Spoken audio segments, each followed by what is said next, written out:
Ташкенттегі әуежай маңында болған жарылыстан бір бала қаза тауып, 160-тан аса адам жараланды.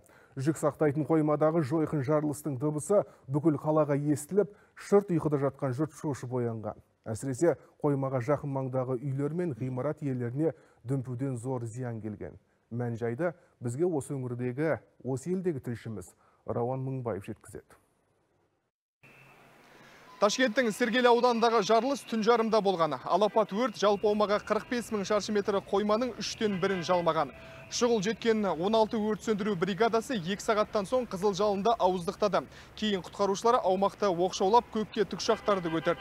Қазірге дейін зардап шеккендердің саны 163-ке жетіп отыр, 30-ға жуығы ауруханаға жеткізілген. Өкінішке қарай 2006 жылы дүниеге келген жасөспірім көз жұмды. Оның басына жарылыстан кейін ауыр бөлшек құлаған дейді куәгерлері. Hozirgi vaqtda endi tergov jarayoni boshlanadi. Басқарушы компания қойманы кәсіпкерлерге жалға берген. Онда нақты қандай бұйымның сақталғанын кейін анықтаймыз. Нысан бірнеше жылдан бері қалыпты жұмыс істеп келді. Аумақта жылжымалы медициналық бригадалар әлі де жүр. Тұрғындарға ыстық тамақ жеткізіліп жатыр.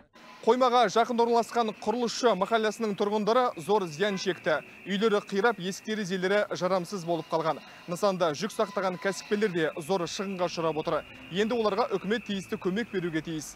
Жарылыстың неден болғаны әзірге белгісіз. Кей деректерде қоймада электромобиль бұйымдары сақталғаны айтылады. Өрт қауіпсіздік талаптарының сақталмауы салдарынан тұтанған деген болжамда бар. Енді бұл мәселелерге жауапты арнайы құрылған комиссия табады. Рауан Мыңбаев, Хабар, Өзбекстаннан.